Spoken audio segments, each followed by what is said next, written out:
Hi everyone, welcome to my YouTube channel. In this video, we are going to continue class 10th mathematics. This is Chikmagalur district level practice paper. So now let us solve from question number 34 to 38. So if we do these problems, then this paper will be completed. So now let us move for the 34th question. So 34th question is solve using graph. 3x plus y is equal to 11 and 2x minus y is equal to 4. So now using graph, let us solve this question. First let us write the equations. Two equations they have given. So one is 3x plus y. 3x plus y is equal to 11. One equation. One more 2x minus y is equal to 4. So let us solve first both the equations. So x, y. If I give x is equal to 3, then it will become 3 3s are 9. 9 ಈ ಕಡೆ ಬಂದ್ರೆ plus 9 become minus 9. 11 minus 9 is 2. Next, if I give x is equal to if I give y is equal to 3, y is equal to 2 ಕೊಡೋಣ. Sorry, 2 ಬೇಡ. Let us give y is equal to minus 1. y ಗೆ minus 1 ಕೊಡ್ತೀನಿ. So minus 1 ಕೊಟ್ರೆ minus 1 become plus 1.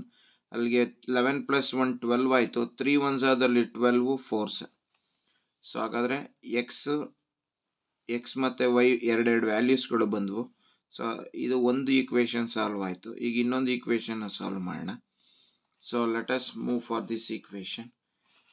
So x y first ಏನು ಮಾಡೋಣ, ವೈಗೆ 0 ಕೊಟ್ಕೊಳ್ಳೋಣ. ಇದು 0 ಆದರೆ 2 1s ಆದಲ್ಲಿ 4, it will be 2s. Next x is equal to y ಜಾಗದಲ್ಲಿ, so again I will give y is equal to 2 ಕೊಡ್ತೀನಿ. 2 ಕೊಟ್ಟರೆ ಮೈನಸ್ 2 ಈ ಕಡೆ ಬಂದರೆ ಪ್ಲಸ್ 2 ಆಯಿತು. ಅಲ್ಲಿಗೆ 4 ಪ್ಲಸ್ 2 6 ಆಯಿತು. ಸೊ 2 1s ಆದಲ್ಲಿ 6 3s. ಸೊ ಎರಡು ಈಕ್ವೇಷನ್ನು ಕೂಡ ಸಾಲ್ವ್ ಮಾಡಿದ್ವು. ಸೊ ಈಕ್ವೇಷನ್ ಸಾಲ್ವ್ ಆಯಿತು. ಈಗ ಈಕ್ವೇಷನ್ಗೆ ವ್ಯಾಲ್ಯೂಸ್ ಕೊಟ್ಕೊಂಡಿದ್ದೀವಿ. ಈಗ ಇದನ್ನು ಗ್ರಾಫ್ಗೆ ಹಾಕೋಣ. So let us plot the graph for this one. So first point ಎಕ್ಸ್ಗೆ 3 ಕೊಟ್ಟರೆ y2, ಎಕ್ಸ್ಗೆ 3 y2. ಸೊ ಇಲ್ಲಿ ಮಾರ್ಕ್ ಮಾಡಬೇಕು. ನೆಕ್ಸ್ಟ್ ಎಕ್ಸ್ಗೆ 4 ಕೊಟ್ಟರೆ y ಮೈನಸ್ 1, ಎಕ್ಸ್ಗೆ 4 ಕೊಟ್ಟರೆ y minus 1, x 4 y minus 1 ಇಲ್ಲಿ ಬರುತ್ತೆ. ಸೊ ಇವೆರಡು ಪಾಯಿಂಟ್ಗಳನ್ನು ನಾವೀಗ ಜಾಯಿನ್ ಮಾಡ್ಕೊಳ್ಳೋಣ. ಸೊ ಒಂದು ಲೈನನ್ನು ಡ್ರಾ ಮಾಡಾಯಿತು. ನೆಕ್ಸ್ಟ್ ಇನ್ನೊಂದಕ್ಕೆ ಬರೋಣ. ಸೊ ಎಕ್ಸ್ಗೆ 2 ಕೊಟ್ಟರೆ y 0, ಎಕ್ಸ್ಗೆ 2 ಕೊಟ್ಟರೆ y 0 ಇಲ್ಲೇ ಎಕ್ಸಲ್ಲಿ ಹಾಕೋಬೇಕು. ನೆಕ್ಸ್ಟ್ ಇನ್ನೊಂದು 3 ಕೊಟ್ಟರೆ 2 ಆಲ್ರೆಡಿ ಮಾರ್ಕ್ ಮಾಡಿದ್ದೀವಿ. ಈಗ ಇವೆರಡೂ ಜಾಯಿನ್ ಮಾಡ್ಕೋಬೇಕು. ಸೊ ಎರಡು ಲೈನು ಎಲ್ಲಿ ಇಂಟರ್ಸೆಕ್ಟ್ ಆಗುತ್ತಾ ಆ ಪಾಯಿಂಟಿಂದ ಡಾಟೆಡ್ ಲೈನನ್ನು ಡ್ರಾ ಮಾಡ್ಕೊಳ್ಳೋಣ.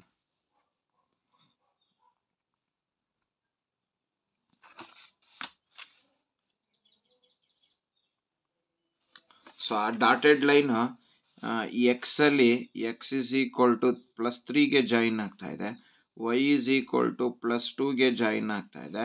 There for the solution for the given equation is x is equal to 3 and y is equal to 2. So ಈ ರೀತಿ ನಾವು ಲೀನಿಯರ್ ಗ್ರಾಫನ್ನು ಡ್ರಾ ಮಾಡಬೇಕು. ಸೊ ನಾವು let us move for question number 35. Question number 35 ಹೀಗಿದೆ. If angle of elevation of the cloud from the point which is at a distance of 200 meter from the lake is 30 degree and the angle of depression of its image in water is 60 degree, then find the distance of the cloud from the water anta ide.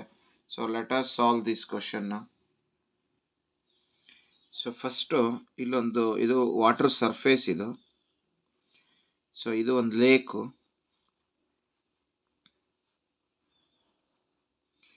So ಈಗ ಅವನ question ಏನು ಹೇಳಿದ್ದಾರೆ, the angle of elevation of the cloud from the point which is at a distance of 200 meter from the lake ಅಂತ ಹೇಳಿಯಾನೆ. So ಲೇಕ್ನಿಂದ 200 meter first ಇದನ್ನು ಬರ್ಕೊಳ್ಳೋಣ. ಲೇಕಿಂದ 200 meter.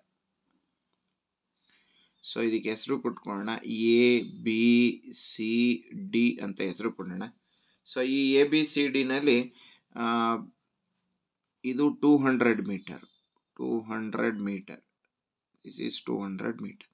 So ಇಲ್ಲಿಂದ ಈಗ ಕ್ಲೌಡ್ನ ಹೈಟ್ ತಗೋಣ. ಈ ಕ್ಲೌಡು ಸೊ ಇಲ್ಲಿಂದ ಇಲ್ಲಿಗೆ 200, ಇದನ್ನ E ಅಂತ ಕರ್ಕೊಳ್ಳೋಣ. ಸೊ ಇಲ್ಲಿಂದ ಇಲ್ಲಿ ಇದು ಟೋಟಲ್ ಇಲ್ಲಿರೋದು ಕ್ಲೌಡ್, ಈ ಪೊಸಿಷನಲ್ಲಿ ಇದೆ ಕ್ಲೌಡು.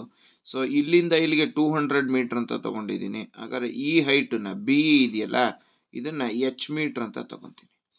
ಈಗ ಇಲ್ಲಿ ನಿಂತ್ಕೊಂಡು ಕ್ಲೌಡ್ನ ನೋಡ್ತಾ ಇದ್ದೀವಿ at on angle of elevation. ಈ ಎಲಿವೇಶನ್ 30 ಡಿಗ್ರಿ ಅಂತ ಕೊಟ್ಟಿದ್ದಾರೆ. ನೆಕ್ಸ್ಟ್ ಇದೇ ಕ್ಲೌಡ್ದು ಸೊ ಏನು ಕಾಣಿಸ್ತಾ ಇದೆ, ಇಮೇಜ್ ಕಾಣಿಸ್ತಾ ಇದೆ ವಾಟರ್ನಲ್ಲಿ. ಸೊ ಅದನ್ನ ಹೀಗೆ ಬರ್ಕೊಳ್ಳೋಣ. ಇದು ಇಮೇಜ್. ಇದು ಎಷ್ಟಿರುತ್ತಪ್ಪ ಅಂದರೆ ಇಲ್ಲಿಂದ ಇಲ್ಲಿಗೆ 200, ಇಲ್ಲಿಂದ ಇಲ್ಲಿಗೆ H.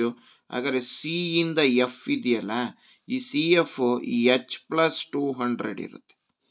H+200 ಮೀಟರ್ ಇರುತ್ತೆ. ಈಗ ಇಲ್ಲೇ ನಿಂತ್ಕೊಂಡು ಈ ಕ್ಲೌಡ್ನ ಇಮೇಜ್ ನೋಡ್ತಾ ಇದ್ದೀವಿ at an angle of elevation. This angle of elevation is 60 degree.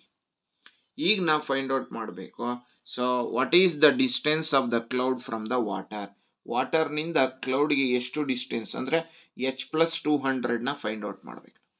So ಈಗ ಇಲ್ಲಿ ಎರಡು ಟ್ರಯಾಂಗಲ್ ಕಾಣಿಸ್ತಾ ಇದೆ. ಸೊ ಒಂದು triangle ABE. In triangle ABE so tan ಥೀಟಾನ ಅಪ್ಲೈ ಮಾಡ್ಕೊತೀನಿ. ಇದು ಥೀಟಾ ಆದರೆ ಇದು ಆಪೋಸಿಟ್, ಇದು adjacent. Opposite to BE, ಅಡ್ಜಾಸೆಂಟ್ to AB. So tan theta ಅಂದರೆ 30 degree is equal to BE ಅಂದರೆ H divided by AB.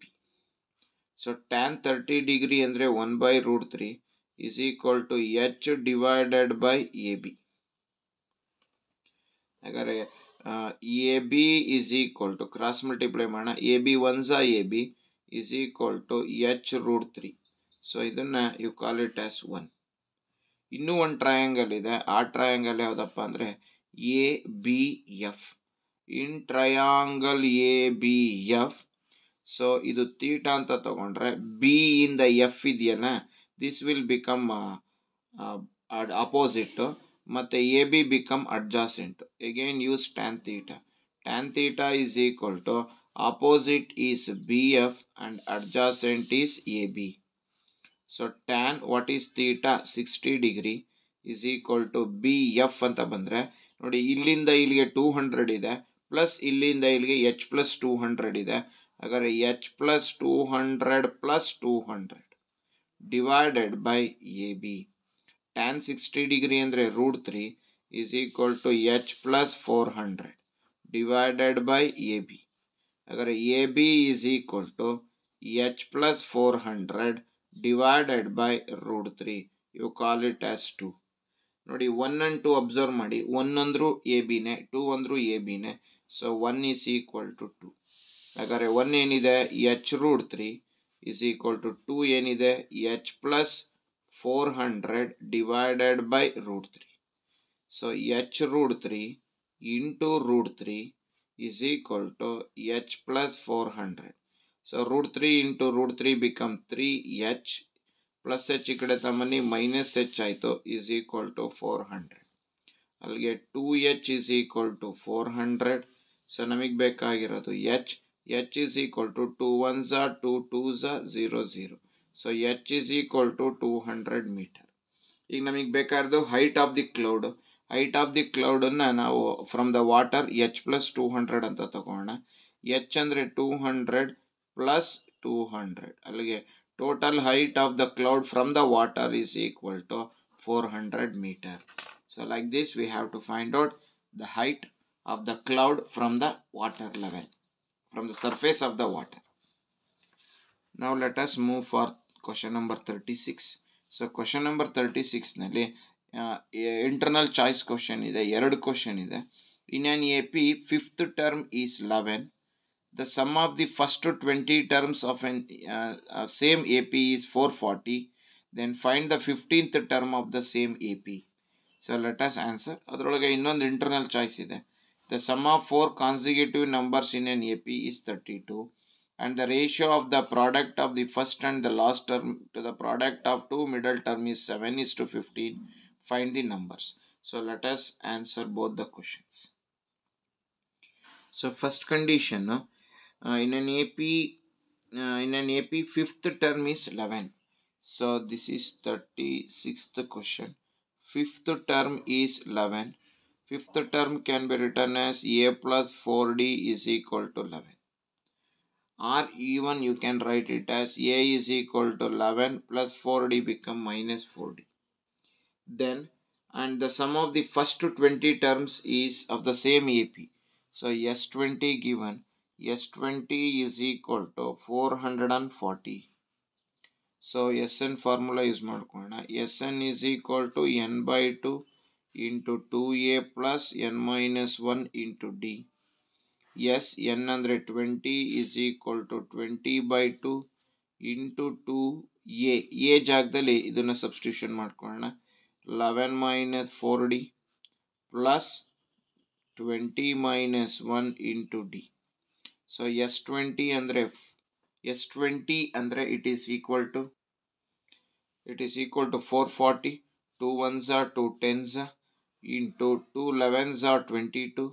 2 4s are 8d plus 19d. So 0 0 cancel ಆಯಿತು. So 19d plus 19d minus 8d will be equal to 11d.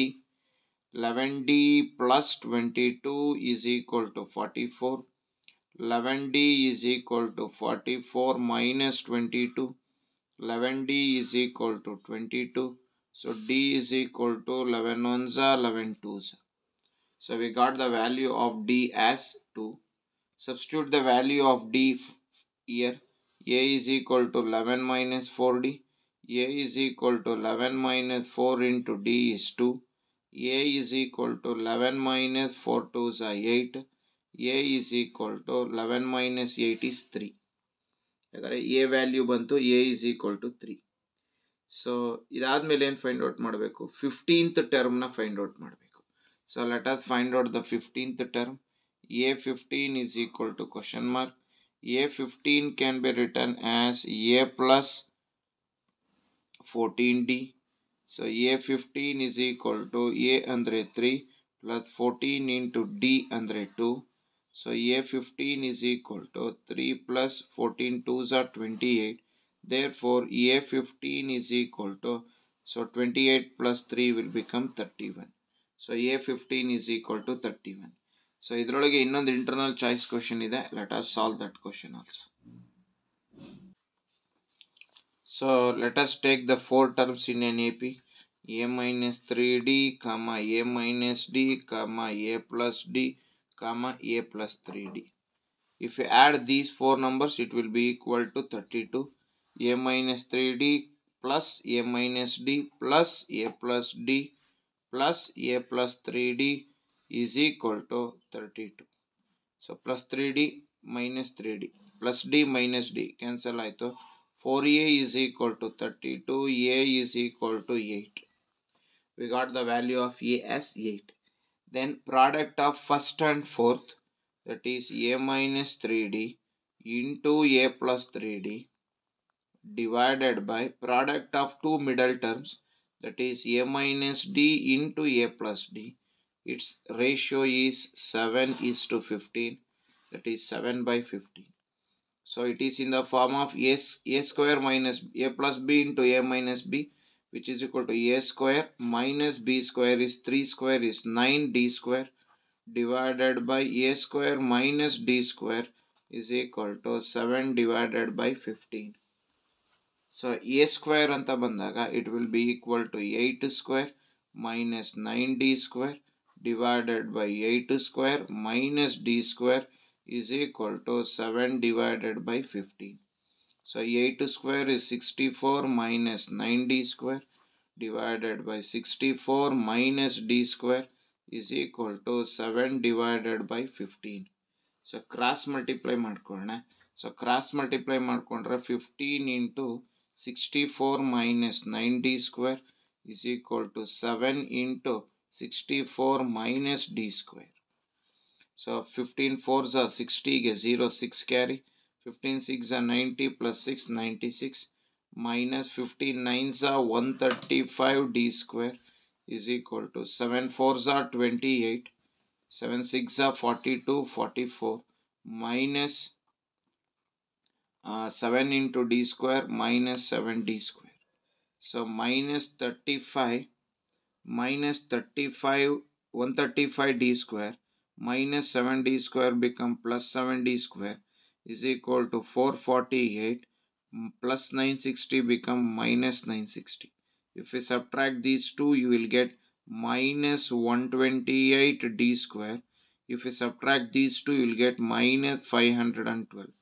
Minus minus cancel. So d square is equal to 128 ones are 128 fours are. So d square is equal to 4. D is equal to square root of 4. Therefore d is equal to 2. So we got the value of a and d. Now find the terms. So terms of the AP are a minus 3d, comma a minus d, comma a plus d, comma a plus 3d.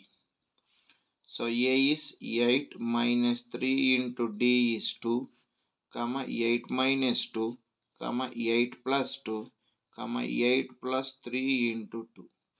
So 3 2s are 6, 8 minus 6 is 2, 8 minus 2 is 6, 8 plus 2 is 10, 3 2s are 6, 6 plus 8 is 14. So 2 comma 6 comma 10 comma 14 are the terms of the given AP. Now let us move for question number 37.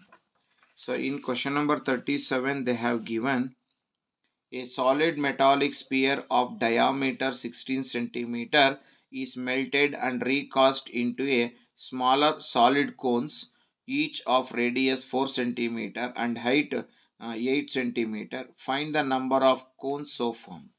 So sphere ಇದೆ, ಆ ಸ್ಪಿಯರ್ನ ಇಲ್ಲೊಂದು sphere ಇದೆ. ಈ ಸ್ಪಿಯರ್ದು diameter ಕೊಟ್ಟಿಯಾನೆ. Diameter of the sphere is given as 16 centimeter. Then its radius will become 8 centimeter. So radius is equal to 8 centimeter. So ಇದನ್ನ melt ಮಾಡಿ ನಾವು ಕೋನ್ಗಳನ್ನು ಮಾಡ್ಕೊತಾ ಇದ್ದೀವಿ. So we have melted and it is made into cone. ಆ ಕೋನಿಂದು height ಕೊಟ್ಟಿದ್ದಾನೆ ಮತ್ತೆ ಅದರ radius ಕೊಟ್ಟಿದ್ದಾನೆ. So radius of the cone is equal to 4 centimeter and the height of the cone is equal to 8 centimeter. Radius 4, height 8. So ಹಾಗಾದರೆ ಇಂತಹ ಎಷ್ಟು ಕೋನಗಳನ್ನು ಮಾಡಬಹುದು, that we have to calculate. So ಅದಕ್ಕೆ ಏನು ಮಾಡಬೇಕು, ಇದರ ವಾಲ್ಯೂಮು ಇದರ ವಾಲ್ಯೂಮ್ಗೆ ಈಕ್ವಲ್. Volume of sphere is equal to volume of n number of cones. ಹಾಗಾದರೆ ಈಗ ಬರೆಯೋಣ ಏನಂತ, number of cones is equal to volume of sphere divided by volume of cone. So n is equal to volume of sphere 4 by 3 pi r cube divided by volume of cone 1 by 3 pi r square h. So pi get cancelled, that is equal to 4 by 3 into reciprocal is 1 by 3 become 3 by 1 is equal to into r cube divided by r square h.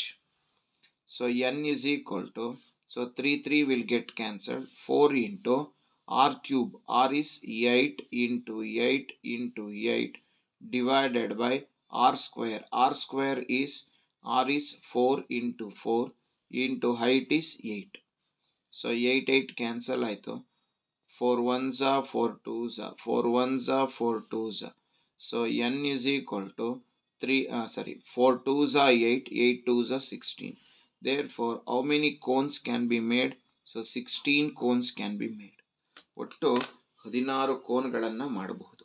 So like this we have to calculate. So by this we have, and the last question is 38th question, that is state and prove Pythagoras theorem na state ಮಾಡಿ prove ಮಾಡಬೇಕು. That is 5 marks question. By this we have successfully answered all the questions. We have solved all the questions related to Chikmagalur district level practice paper. So in the next video we are going to solve the next paper. Till then, thank you very much. Still, those who are not subscribed my channel, please subscribe it. Those who already subscribe, watch my videos, like my videos and share my videos. And don't forget to press the bell icon to get the notification for the next video.